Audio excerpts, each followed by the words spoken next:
এই শীতে সেরা স্বাদের কিছু খেতে চাইলে এইভাবে একবার বানিয়ে দেখুন, হবে তো একেবারে সেরা সেরা। খেতে এত ভালো লাগবে, তো খেতে খেতে মুখ ফেরাতেই পারবেন না। আর হয়েছে দেখুন একেবারে নরম তুলতুলে স্পঞ্জি, আর মুখে দিলেই তো মিলিয়ে যাবে। আর এভাবে বানিয়ে যাকে খাওয়াবেন সেই তো প্রশংসা করবেই করবে।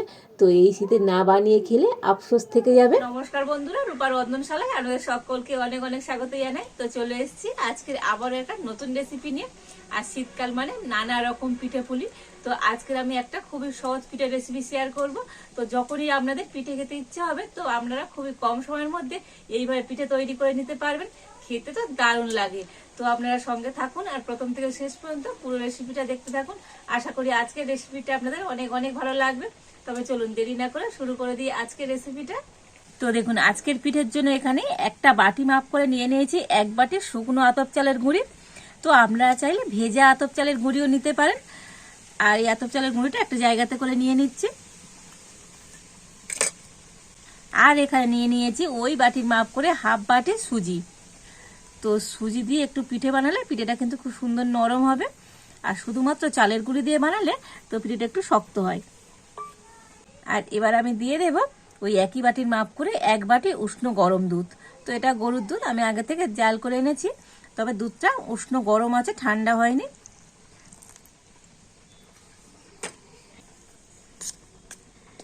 আর এবার আমি সবকিছু একটু ভালো করে মিশিয়ে নেব।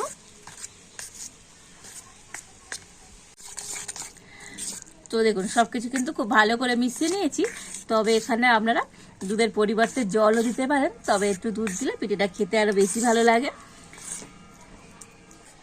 আর এবার আমি এটাকে ঢাকা দিয়ে কিছুক্ষণের জন্য রেখে দেব। আর ততক্ষণে আমি পিঠের জন্য পিঠের পুর তৈরি করে নেব। আর এবার আমি উনুনটা জেলে উনানে একটা কড়া বসিয়ে দিয়েছি। আর কড়াতে আমি দিয়ে দেব নারকেল। তো এখানে একটা নারকেল আগে থেকে কুড়িয়ে নিয়েছিলাম, তো দিয়ে দিচ্ছি। আর এখানে নিয়েছি হাফ বাটি খেজুরের পাটালি গুড়, তো দিয়ে দেব।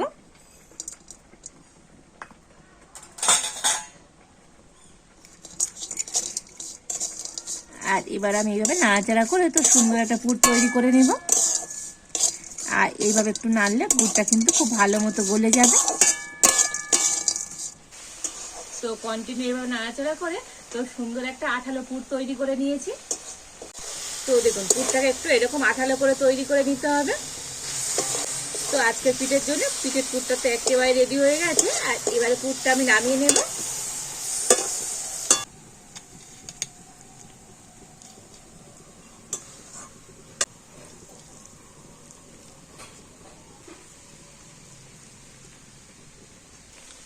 আর এবার আমি কড়াইতে জল গরম হতে বসিয়ে দেব। আর এই জলের মধ্যে আমি 1 টুকরো লেবু দিয়ে দিচ্ছি। আর এই জলের মধ্যে 1 টুকরো লেবু দিয়ে দিলে তো কড়ার গায়ে যে কালো দাগ হয় জল ফোটালে, তো সেই দাগটা আর হবে না।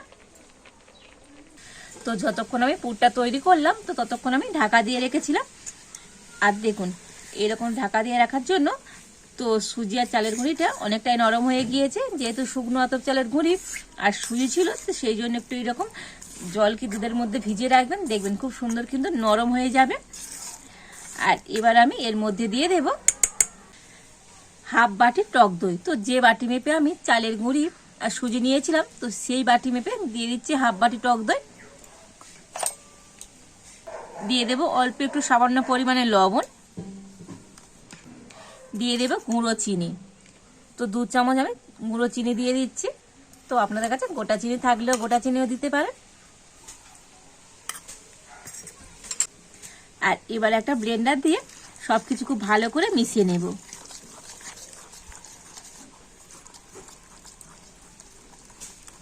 আর একটু এরকম পিঠের মধ্যে টক দই দিয়ে দেবেন, দেখবেন পিঠেটা তো খুব সুন্দর ফোলা ফোলা হবে, খেতে ভালো লাগবে।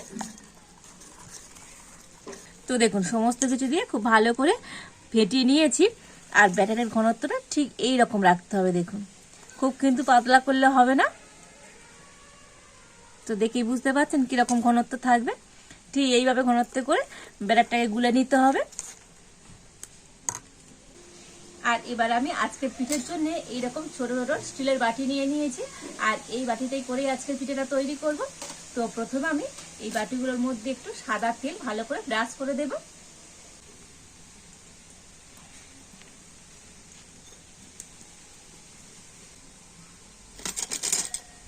তো প্রত্যেকটা বাটিতে আমি সুন্দর করে সাদা তেলটা এইভাবে লাগিয়ে দিচ্ছি।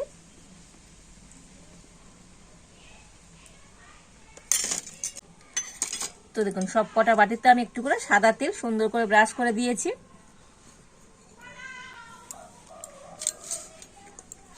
আর এবার আমি ব্যাটারটা নিয়ে দিয়ে দেব।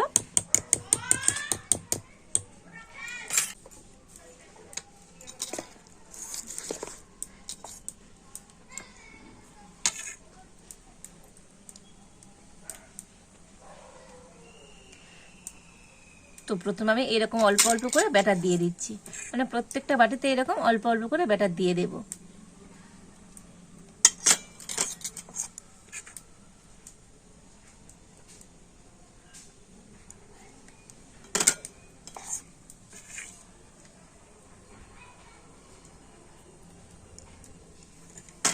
তো সব কটা বাটিতে ব্যাটারটা দিয়ে দিয়েছি, আর একটু আমি এরকম ঠুকে নেব।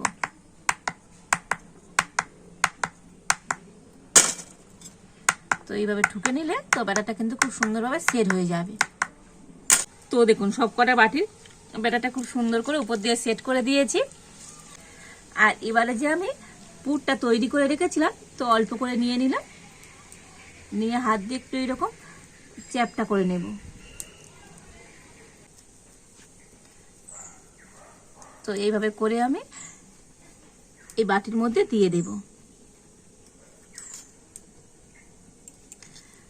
তো একইভাবে প্রত্যেকটা ব্যাটারের উপরে তো এরকম পুরটা নিয়ে দিয়ে দেব।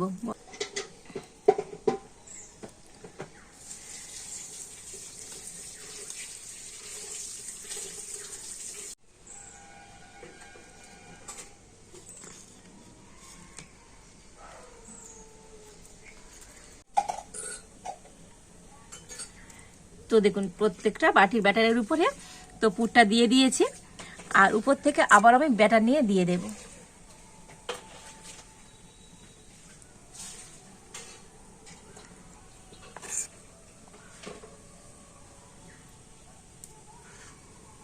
তবে বাটি ভর্তি ভর্তি করে ব্যাটার দেব না, তো পিঠেটা তৈরি হওয়ার পরে আরো কিন্তু একটু ফুলে যাবে।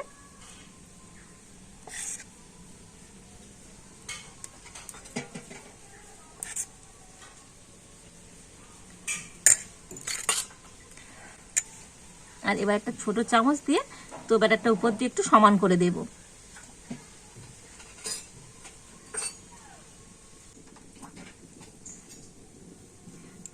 তো প্রত্যেকটা বাটিতে উপর দিয়ে এইভাবে ব্যাটারটাকে সমান করে দিতে হবে।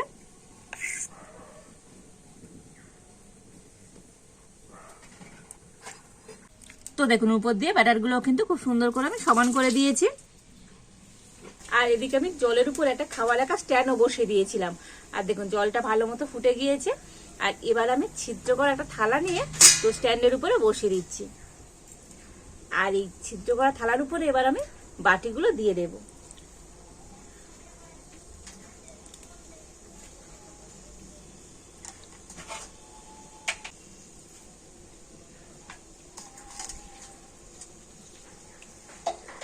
আর এবার আমি ঢাকা দিয়ে দিচ্ছি। তবে এই পিঠেগুলো তৈরি হতে খুব বেশি সময় লাগবে না, 5 থেকে 7 মিনিট হলেই হয়ে যাবে। তো আমি একটু এইভাবে মিডিয়াম জাল দিয়ে নেব। তো 5-7 মিনিট পর আপনাদের দেখাবো আজকের এই পিঠেটা কেমন হয়েছে। 3 মিনিট পর আমি একবার ঢাকা খুলে দেখে নেব। আর দেখুন কত সুন্দরভাবে পিঠেগুলো ফুলে গিয়েছে দেখুন। আর এবার আমি পিঠেগুলোকে দেখতে সৌন্দর্যের জন্য একটু চেরি কেটে নিয়েছি, তো চেরিগুলো উপর দিয়ে দিয়ে দেব। তো সব কটার মাঝখানে একটা করে এইভাবে চেরি দিয়ে দিচ্ছি। তো আপনারা নাও দিতে পারেন, তবে এইভাবে দিলে তো পিঠেগুলো দেখতে সুন্দর লাগবে। আর এবার আমি সাইড দিয়ে একটু এইভাবে দিয়ে দেব।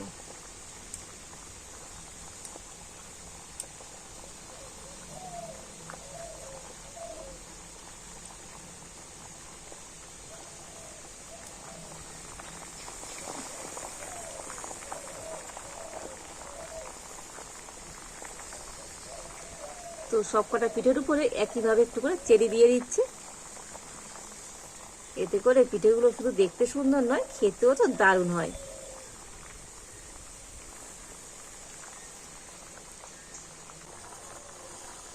তো দেখুন সবকটা পিঠের উপরে তো একটু করে চেরি সুন্দর করে কেটে আমি দিয়ে দিয়েছি। আর এবারে আবার আমি ঢাকা দিয়ে দেব। তো প্রায় 7 মিনিট আমি পিঠেগুলোকে ভাপিয়ে নিয়েছি। আর এবার আপনাদের দেখাবো আজকের এই পিঠেগুলো কেমন হয়েছে। তো দেখুন পিঠেগুলো কত সুন্দর ফুলে গিয়েছে আর দেখতে কত সুন্দর হয়েছে।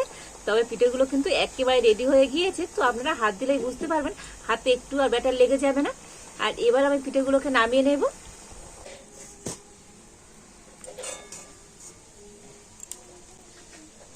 আর এবার আমি পিঠেগুলোকে একটু ঠান্ডা করে নেব। তো পিঠেগুলোকে একটু রেখে দিয়েছিলাম আর ভালো মতো ঠান্ডা হয়ে গিয়েছে। আর এবার আপনাদের দেখাবো আজকের এই ভাপা পিঠেগুলো কতটা সুন্দর হয়েছে। আর এই পিঠেগুলো তো ঠান্ডা হলে কিন্তু খুব সুন্দরভাবে ছেড়ে যাবে। তো দেখুন হাতে উল্টে দিয়েছি আর কত সুন্দরভাবে ছেড়ে গিয়েছে। আর পিছনটাও কতটা সুন্দর হয়েছে দেখুন। তো অসম্ভব সুন্দর দেখতে হয়েছে আজকের এই ভাপা পিঠেগুলো।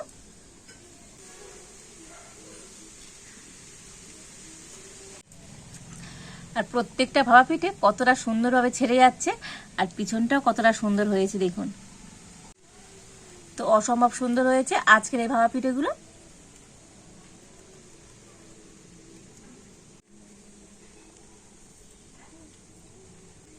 তো দেখুন প্রত্যেকটা পিঠে কতটা সুন্দর হয়েছে। তো আরো একটু ব্যাটার ছিল, তো আরো 4টে বাটিতে আমি বসিয়ে দিয়েছিলাম। আর এবারে পিঠেগুলো খুব সুন্দরভাবে রেডি হয়ে গেছে। দেখুন পরের বারের পিঠেগুলো কতটা সুন্দর হয়েছে, প্রত্যেকটা পিঠে অসম্ভব সুন্দর হয়েছে। আর এই পিঠেগুলো একেবারে রেডি। আর এবার আমি নামিয়ে নেব। তো দেখুন সমস্ত পিঠেগুলো তো সুন্দর করে আমি বাটি থেকে তুলে নিয়েছি। আর আজকের এই ভাপা পিঠেগুলো কতটা সুন্দর হয়েছে, দেখতে কত সুন্দর লাগছে দেখুন। আর শুধু দেখতে সুন্দর নয়, এই পিঠেগুলো খেতেও তো দারুণ হয়। যেমন হয়েছে নরম তুলতুলে, তেমন হচ্ছে স্পঞ্জি। অসম্ভব সুন্দর হয়েছে আজকের এই ভাপা পিঠেগুলো। তো দেখলেই তো বাড়িতে বানাতে ইচ্ছে করবে। আর খুবই কম সময়ের মধ্যে একটা সুন্দর সহজ পিঠের রেসিপি এভাবে বানিয়ে দেখুন, খেতে এত ভালো লাগবে তো অন্য পিঠে খাওয়ার কথা ভুলেই যাবেন। অসম্ভব সুন্দর হয়েছে আজকের এই ভাপা পিঠেটা। তো এবার একটা পিঠে আমি কেটেও দেখাবো ভিতর থেকে কতটা সুন্দর হয়েছে।